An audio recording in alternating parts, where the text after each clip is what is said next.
Abhishek Banerjee frontman. টাকা তোলা থেকে নিয়ে আমার তো মনে হচ্ছে ওই চন্দ্র কেসে দেওরাজের ইনভলভমেন্ট হতে পারে। ওর একটু ক্রিমিনাল যোগাযোগ করা খুব শখ আছে। মমতা অভিষেক ব্যানার্জি ও সুমিত এরা সব ক্রিমিনাল যোগাযোগ খুব রেখেছে। আমার মনে হচ্ছে এই সব ধরনের লোকগুলোকে ওয়াশ আউট করা দরকার, মানে একদম তুলে জেলে ঢোকানো দরকার। কেন এ পাবে, তথ্য পাবে। আমি জানি যতটুকু ইনকোয়ারি যেভাবে চলছে, এরা না এরাই ওদেরকে হায়ার করেছিল। কারা কাদের হায়ার করেছে? এই দেবরাজ, সুমিত এরা সব ক্রিমিনালদেরকে হায়ার করে করে যেখান তেখান শেল্টার দিয়েছিল।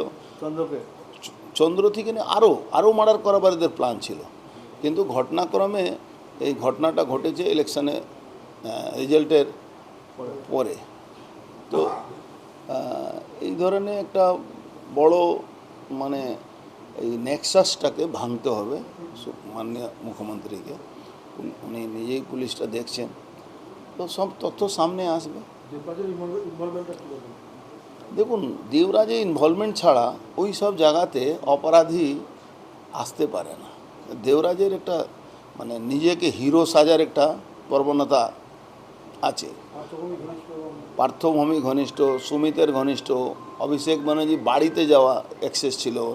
তো ওর ব্যাপারে অনেক চিন্তা ভাবনা, এজেন্সিকে সার্চ করলে অনেকগুলো তথ্য বেরোবে ওর কাছে। বলছি যে আমার মনে হয় যে খুব কম হলে ও দেখবেন ওর বউ বরাবরই বিদেশে যায়।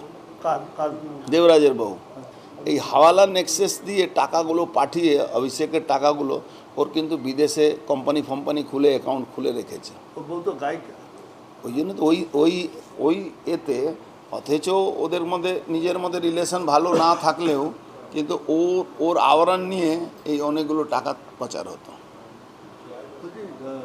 পুষ্পা ঝুঁকেগা নেই, সেই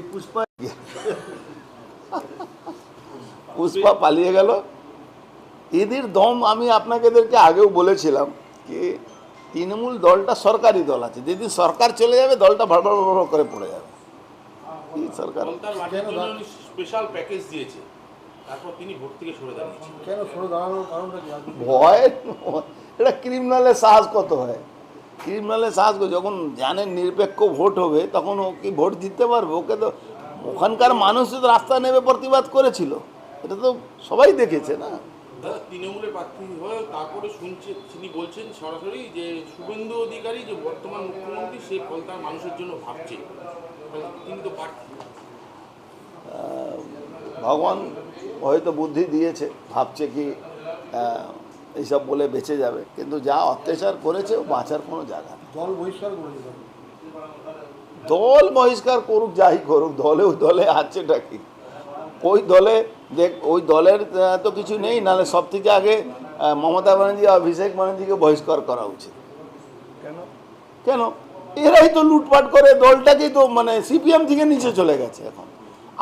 আমি বলছি, আমাদের মাননীয় মুখ্যমন্ত্রী যদি দরজাটা খুলে দেয়, তৃণমূলে একটা এমএলএ থাকবে না, কি হিন্দু কি মুসলমান সব বিজেপিতে চলে আসবে। আপনাদের কাছেও তো এরকম ফোন আসছে বিজেপিতে আসার জন্য, অনেক লোক ফোন করে। আমরা ভাই পার্টির সিদ্ধান্ত যেটা আছে সেটার এরপরে বেশ করে চলি। কালকে অনেক দিন ধরে, যেদিন থেকে সরকার গেছে, বেশিরভাগ এমএলএরা যারা জিতেছে মুসলমান, ইভেন মুসলিম এমএলএরাও, তারাও তো মানে রেডি টু ফ্লাই আছে। আমাকে ফোন করছে, যে যাকে পাচ্ছে সে তাকে ফোন। আপনি তো মদন মিত্রকে সরাসরি বললেন যখন তখন চলে আসতে পারে। হ্যাঁ, মদন মিত্রকে বলেছি। মদন মিত্র শরীরও খারাপ, আবার মদন মিত্রকে নেবে কি পার্টি নেবে কেন, এটাও একটা ব্যাপার আছে। মদন মিত্র তো ব্ল্যাক স্পট বেশি আছে।